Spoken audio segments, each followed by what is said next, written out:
A quiet crisis is spreading across Europe. Not a war, not a recession, not even a political revolution. Something far stranger. Millions of young people have stopped believing in the future. Enough to bring children into it. In countries once filled with large families, schools are closing. Playgrounds sit empty.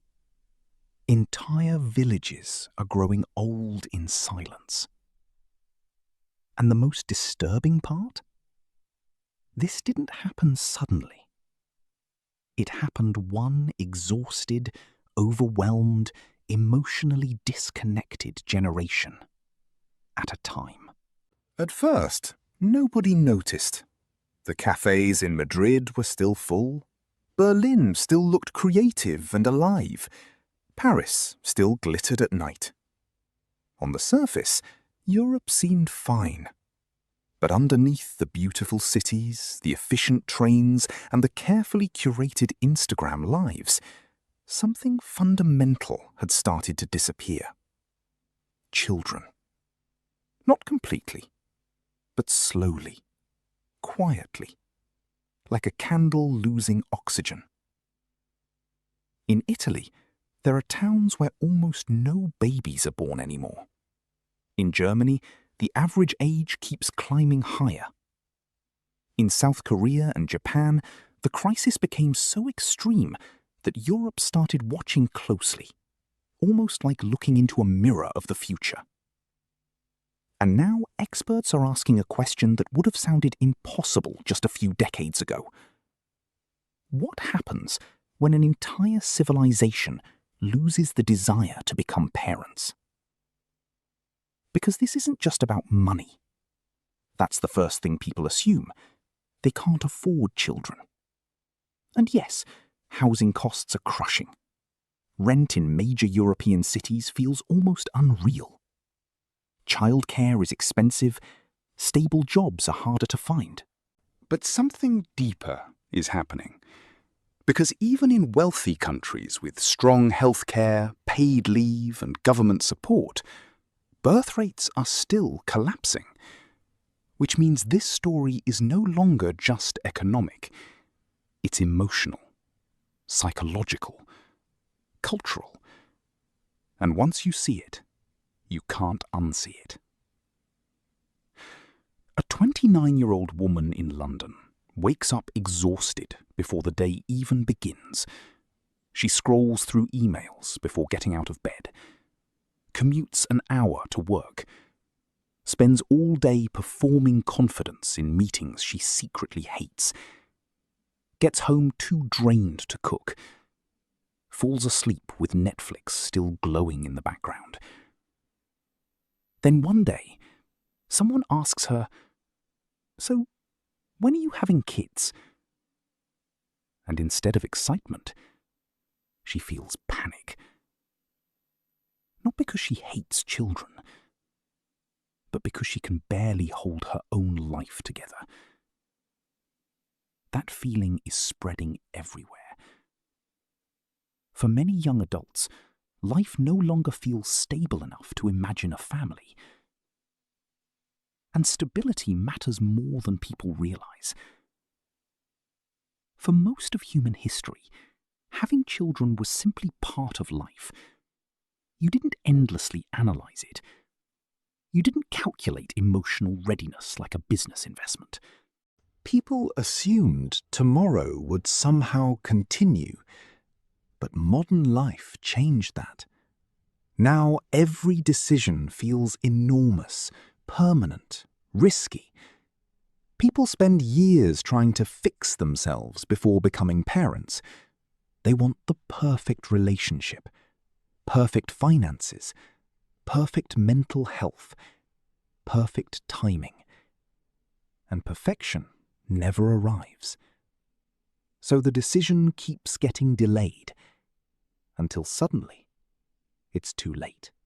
But that's only part of the story, because another invisible force has quietly reshaped how people see children altogether.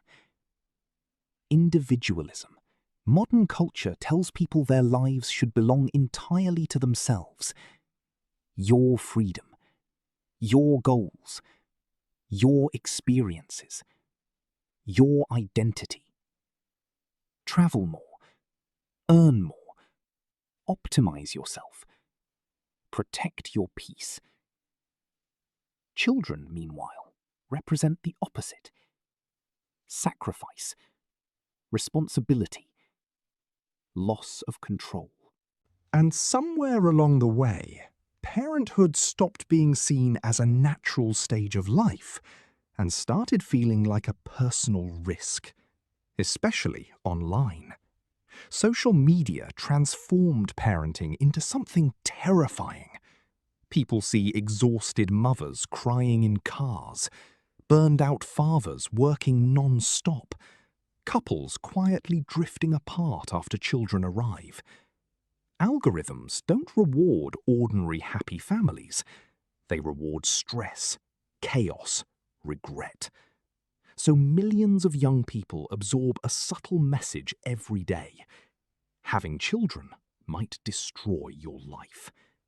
And fear spreads faster than hope. But here's where the story becomes even darker. Loneliness. Europe is becoming older, but also more isolated. People are spending more time alone than ever before.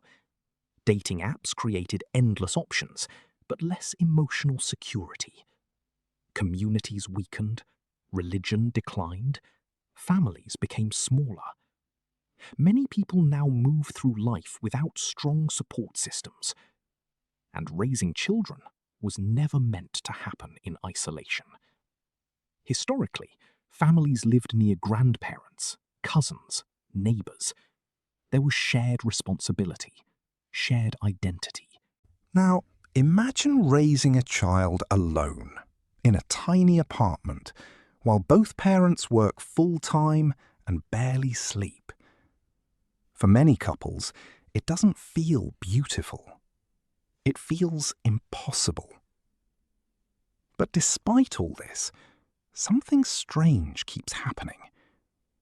When researchers ask older people about the biggest regrets of their lives, very few say they wish they had worked more. Very few say they wish they had spent more time answering emails. But many quietly admit something else. They regret waiting too long for the things that truly mattered. Connection, family, meaning.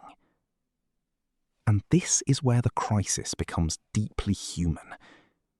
Because underneath the economic pressure and cultural shifts, many young people are wrestling with a terrifying question. What kind of future are we bringing children into?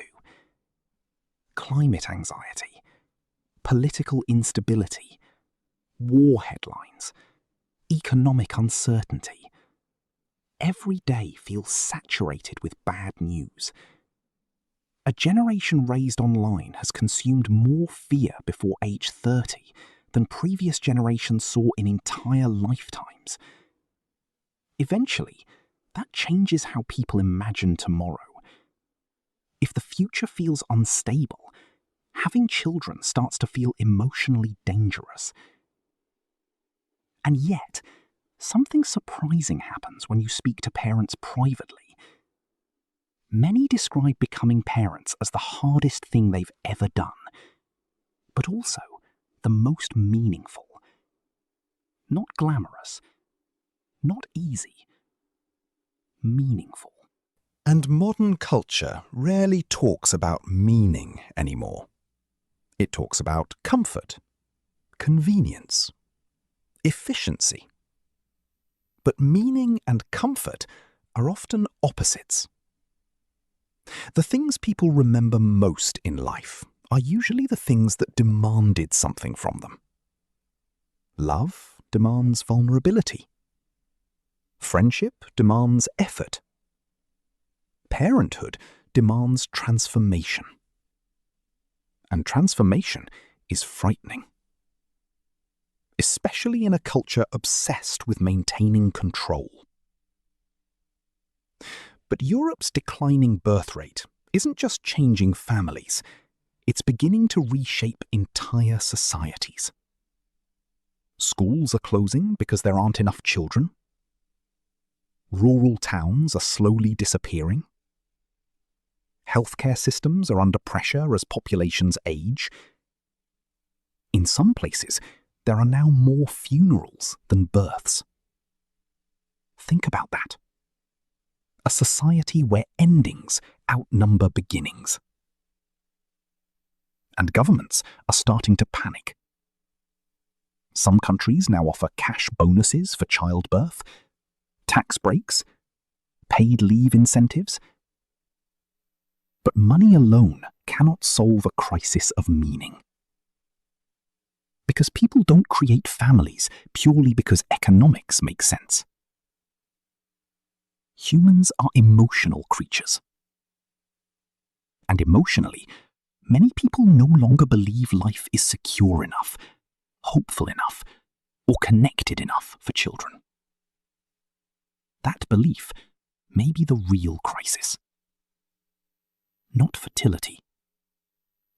Hope. And this is where the story takes an unexpected turn.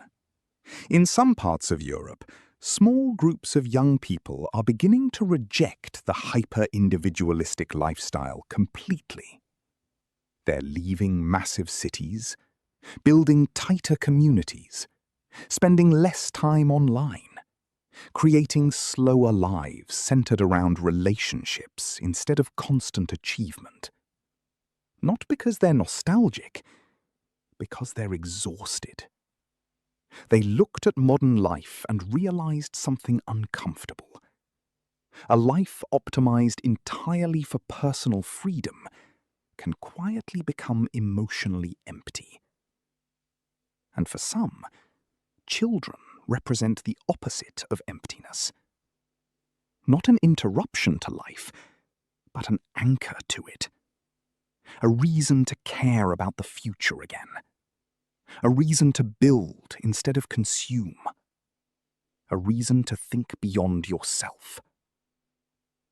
But even now, many people remain trapped between two fears. Fear of having children and fear of ending up alone. That tension defines an entire generation, especially in Europe. Especially among young adults who were promised freedom would automatically create happiness. Because freedom without connection can become isolation. And isolation changes societies in ways people don't immediately notice. At first, it just looks like lower birth rates. Then suddenly, entire countries begin aging faster than they can replace themselves. And no one truly knows what happens next. That uncertainty is what makes this moment feel historic. Not because Europe is ending, but because civilization itself may be entering a completely new emotional era. An era where people no longer automatically believe in continuation. Where creating a family becomes a psychological question instead of a social expectation. And maybe the biggest lesson in all of this is not about children at all. Maybe it's about what modern life has done to people internally. The exhaustion, the instability, the loneliness, the endless pressure to optimize every part of existence. People are not machines designed only for productivity. And when life begins to feel emotionally hollow, the desire to pass it forward starts fading too. That's the hidden story behind Europe's silent demographic collapse. Not hatred of children, but uncertainty about life itself. And maybe that's why this conversation feels so emotional. Because deep down, it forces people to confront a difficult question. If millions of people no longer feel hopeful enough to build families, what does that say about the world we created? The answer to that question may shape the future of entire countries, maybe even the future of modern civilization itself. And right now, almost nobody is talking about it loudly enough.